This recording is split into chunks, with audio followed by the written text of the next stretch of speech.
Hello friends, Shashi Agarwal channel के अंदर मैं doctor Shashi Agarwal welcome you all. तो आज का जो हमारा सब्जेक्ट है that is the training and development, और जिसके अंदर हमारा जो टॉपिक है that is the training cycle, और we could say what is the process of training. अगर आपको मेरा ये एफर्ट सही लगता है तो डू लाइक माय वीडियो, इसको शेयर कीजिए, लाइक कीजिए, कमेंट कीजिए और मेरे चैनल शशि अग्रवाल को सब्सक्राइब कीजिए।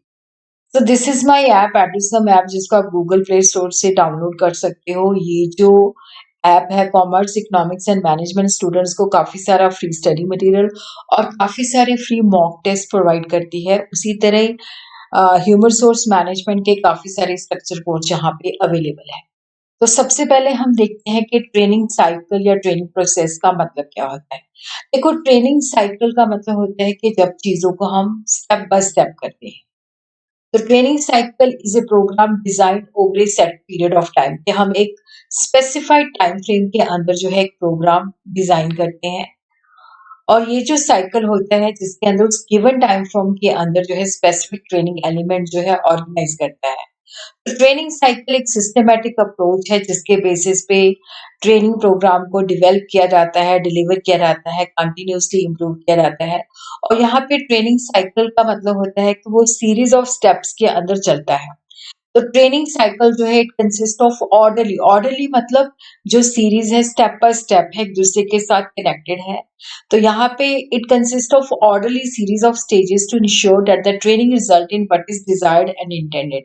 तो यहाँ पे ट्रेनिंग प्रोग्राम के द्वारा जो हम हमारा ऑब्जेक्टिव होता है, तो यहाँ पे इसके अंदर it consist of orderly series जिसके द्वारा इंश्योर किया जाता है कि जो हम ट्रेनिंग प्रोग्राम दे रहे हैं, जैसा हमने सोचा है वैसा ही डिजायरेबल इफेक्ट ये प्रोवाइड करे।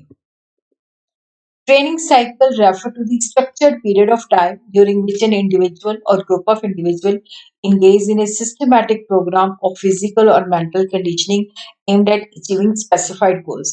देखो, जो ट्रेनिंग साइकिल होता है जिसके अंदर हमारा जो टाइम फ्रेम होता है फिक्स्ड होता है, जिसके अंदर हम उनको सिस्टमैटिक स्ट्रक्चर्ड वे के अंदर जो है ट्रेनिंग प्रोवाइड करते हैं ताकि स्पेसिफिक गोल्स को अचीव किया जा सके। Training cycle generally sports, fitness और ऑर्गेनाइजेशन के अंदर जहाँ पे होता है कि ऑर्गेनाइजेशन के अंदर जैसे एम्प्लॉयज को ट्रेनिंग दी जाती है ताकि उनकी स्किल जो है इम्प्रूव हो सके, उनकी परफॉर्मेंस इम्प्रूव हो सके।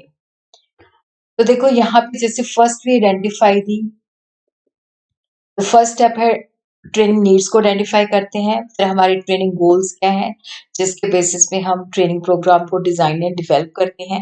फिर उसके बाद एग्जीक्यूशन, फिर उसके बाद एवेल्युएशन, फिर उसके बाद देखो यहाँ पे अगेन दोबारा से आइडेंटिफाइंग द नीड्स। तो ये साइकिल चलता रहता है।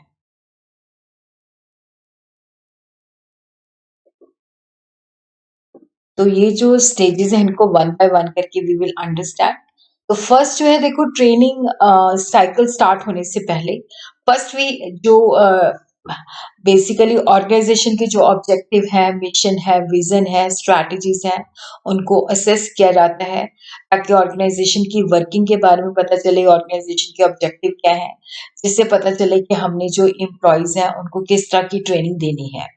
Before starting the training process, it's important to assess the objective and strategies of the organization, ताकि ऑर्गेनाइजेशन को हम बेटर जो है समझ सके कि ऑर्गेनाइजेशन के अंदर किस तरह का काम होता है, किस तरह की स्किल और एबिलिटी रिक्वायर्ड होती है। क्लैरिटी मिलती है जब हम ऑर्गेनाइजेशन ऑब्जेक्टिव और स्ट्रैटेजीज को असेस करते हैं। फिर उसके बाद जो नेक्स्ट स्टेप है that is the training need assessment. तो यहाँ पे जो ट्रेनिंग नीड्स की आइडेंटिफाई किया जाता है, असेस किया जाता है कि ये हमारी एम्प्लॉयज के अंदर एक्सपेक्टेड जो है स्किल और एप्टीट्यूड चाहिए, बट ये उन चीजों में लैक करते हैं, तो किस तरह से हमने उनको ट्रेनिंग के द्वारा जो है उस गैप को पूरा करना है। तो ट्रेनिंग नीड्स को जब हम आइडेंटिफाई करते हैं तो हमें पता चलता है कि एम्प्लॉय जो है प्रेजेंटली किस तरह से काम कर रहे हैं और फ्यूचर के अंदर किस तरह से वो चैलेंजेस को फेस कर सकते हैं। तो ट्रेनिंग नीड असेसमेंट करनी बहुत ही नेसेसरी है जिसके बेसिस पे हमें पता चलता है कि एम्प्लॉयज को ट्रेनिंग देने की नेसेसिटी है। उसी तरह हमें पता चलता है कौन कौन से एरियाज हैं जहाँ पे हमें लगता है कि ट्रेनिंग देने की नेसेसिटी है। Establishment of training goals. अब देखो, जब हमने ट्रेनिंग नीड्स को आइडेंटिफाई कर लिया तो उसके बाद जो नेक्स्ट स्टेप है कि we have to identify the goals और ऑब्जेक्टिव, कि जो ट्रेनिंग प्रोग्राम्स हमने देने हैं उसके पीछे हमारा ऑब्जेक्टिव क्या है, हम कौन से एरियाज हैं जहाँ पे एम्प्लॉयज की स्किल्स को इन्हांस करना चाहते हैं, जो गैप है उसको हम ब्रिज करना चाहते हैं। तो it is very important to establish apparent and accessible objective. तो यहाँ पे होता है कि जो है क्लैरिटी होनी चाहिए ऑब्जेक्टिव की, कि यहाँ पे हमारे जो एम्प्लॉयज हैं जिन्होंने सीखना है तो उनको क्या सिखाना चाहते हैं। फिर उसके बाद नेक्स्ट स्टेप जो है that is the designing of training and development program. तो डिजाइनिंग के अंदर क्या है कि ट्रेनिंग जो है किस तरह से हमने प्रोवाइड करनी है ताकि लर्निंग ऑब्जेक्टिव अचीव हो सके, क्या या फिजिकल ट्रेनिंग प्रोवाइड करनी है या हमने ऑनलाइन ट्रेनिंग प्रोग्राम देनी है। तो यहाँ पे हमने ट्रेनिंग और डेवलपमेंट जो प्रोग्राम है उसका जो कोर्स है उसको डिजाइन करना है। तो ये designing and training and development program जो है that is a very important step और बेसिस है, जिसके बेसिस पे हम एक सक्सेसफुल ट्रेनिंग प्रोग्राम जो है डेवलप कर सकते हैं। तो यहाँ पे हम पूरा स्ट्रक्चर बनाते हैं, ये फ्रेमवर्क बनाते हैं कि हमने जो ट्रेनिंग कंटेंट है उसको किस तरह से डिलीवर करना है, कोर्स की डिजाइनिंग करते हैं।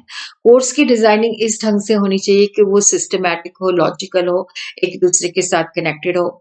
हमें यहाँ पे जब हम ट्रेनिंग प्रोग्राम को डिजाइन एंड डेवलप करते हैं तो हमें पता होना चाहिए कि हमने इनिशियल स्टेजेस में क्या देना है, मिडिल में क्या देना है, एंड में क्या देना है, एडवांस लेवल पे किस तरह से पहुंचना है, किस तरह से समय समय पर उनकी असेसमेंट करनी है ताकि हमें पता चले कि ट्रेनिंग से जो हम सिखाना चाहते थे वो सीख रहे हैं कि नहीं सीख रहे। तो designing of training and development जो है that is a very important stage and that is the basis for a successful training program. और उसी तरह ही हम देखते हैं कि जब कोर्स डिजाइन हो जाता है तो यहाँ पे देखो, यहाँ पे जो हमारा कोर्स डिजाइनिंग है that has to be systematic, that has to be logical. और जब हमारा कोर्स डिजाइन हो जाता है, फ्रेमवर्क फिक्स हो जाता है, तो हम जो रेफरेंस मटेरियल होते हैं, लर्निंग एक्टिविटीज हैं, उनको भी स्ट्रक्चर वैसे तैयार कर लेते हैं। तो यहाँ पे हम देखते हैं कि जब हम ट्रेनिंग प्रोग्राम को डिजाइन एंड डेवलप करते हैं, कोर्स को डिजाइन करते हैं, तो हम यहाँ पे क्लियर होना चाहिए कि बिगिनिंग के अंदर जो है इनिशियल स्टेजेस पे टॉपिक वन जो है किस तरह से जो टॉपिक है उसको इंट्रोड्यूस करना है, किस तरह से जो टॉपिक वन सिखाया है उसकी एक्टिविटी करानी है, ताकि जो एम्प्लॉयज हैं वो सीख सकें। फिर सेकंड टॉपिक उसकी लर्निंग एक्टिविटी, फिर उसके बाद फर्स्ट और जो सेकंड टॉपिक है उसकी असेसमेंट। तो यहाँ पे हमें क्लैरिटी होनी चाहिए, मतलब जो हमारा डिजाइन है कोर्स का तो वो सारा तैयार होना चाहिए। यहाँ पे हम कोर्स को डिजाइन करते हैं, जो एक्सपर्ट्स होते हैं, कौन कौन से एक्सपर्ट्स हैं जिनको हायर किया जाएगा, जो इस प्रोग्राम को जो है इम्पार्ट करेंगे। फिर उसके बाद देखो, जब हमने कोर्स डिजाइन कर लिया, ट्रेनर जो है, एक्सपर्ट जो है हायर कर लिए हैं, फिर उसके बाद होता है ट्रेनिंग प्रोग्राम को अब हमने इम्प्लीमेंट करना शुरू कर देना है। तो ये डिलीवरी स्टेज होती है जहाँ पे लर्नर जो होता है ट्रेनिंग सेशन को अटेंड करता है। ये यहाँ पे ऑलरेडी हम डिसाइड कर चुके होते हैं कि फिजिकली देना है या ऑनलाइन देना है, किस तरह से ट्रेनिंग जो है कंडक्ट करनी है। क्योंकि अगर ये फिजिकल है तो वहाँ पे ऑर्गेनाइजर को आवश्यकता होती है प्लेस ढूंढने की, कि जहाँ पे ट्रेनिंग्स को कॉल करना है और जहाँ पे ट्रेनिंग्स को ट्रेन करना है। उसी के साथ ही जो सपोर्टिंग इंफ्रास्ट्रक्चर होता है उसकी भी तैयारी की जाती है। और यहाँ पे जो ट्रेनिंग प्रोग्राम्स होता है वो एक्सपर्ट की गाइडेंस पे कंडक्ट किया जाता है, और जो सुपरवाइजर्स होते हैं वो ट्रेनिंग्स की प्रोग्राम को असेस करते हैं। तो नेक्स्ट जो स्टेप है that is the evaluation of the training program. तो देखो, जब ट्रेनिंग प्रोग्राम खत्म हो जाता है तो उसकी एवेल्युएशन करना बहुत जरूरी है, ताकि हमें इंफॉर्मेशन मिले कि जो हमने ट्रेनिंग प्रोग्राम था ये डिजायरेबल था कि नहीं, जो इफेक्ट हम चाहते थे, जो इंटेंडेड लर्निंग आउटकम हम अपने एम्प्लॉयज के अंदर चाहते थे वो हुआ है कि नहीं हुआ। तो ट्रेनिंग एवेल्युएशन इसलिए भी कंडक्ट की जाती है कि जो हमारा ट्रेनिंग और कंटेंट जो हमने उसके अंदर प्रोवाइड किया है, या लर्निंग ऑब्जेक्टिव जो है हम चाहते थे कि एम्प्लॉयज ये ऑब्जेक्टिव सीखे, उनके इस तरह से एफिशिएंसी बढ़े, इस तरह से परफॉर्मेंस बेटर हो, क्या वो इंटेंडेड ऑब्जेक्टिव हमने अचीव किया है, क्या ये प्रोग्राम जो था सुटेबल था, जो उनकी स्किल डेवलपमेंट के लिए हमने किया है ऑर्गेनाइज, क्या वो डिजायरेबल इफेक्ट उसने प्रोड्यूस किया है कि नहीं किया है। एवैल्यूएशन रिजल्ट के अंदर हम ये चेक करते हैं कि जो ट्रेनिंग प्रोसेस है वो एम्प्लॉयज के लिए यूजफुल था, ऑर्गेनाइजेशन के लिए यूजफुल था या दोनों के लिए और यूजफुल था या नहीं है। तो एवैल्यूएशन के अंदर जो हमारे पास रिजल्ट आते हैं उसके बेसिस पे होता है कि हमने जब नेक्स्ट टाइम जो है ट्रेनिंग प्रोग्राम देना है तो वो जो डाटा होता है, जो फीडबैक होता है वो हमें ट्रेनिंग प्रोग्राम के अंदर जो इम्प्रूवमेंट है उसको बेटर, उसको इफेक्टिव बनाने में हेल्प करता है।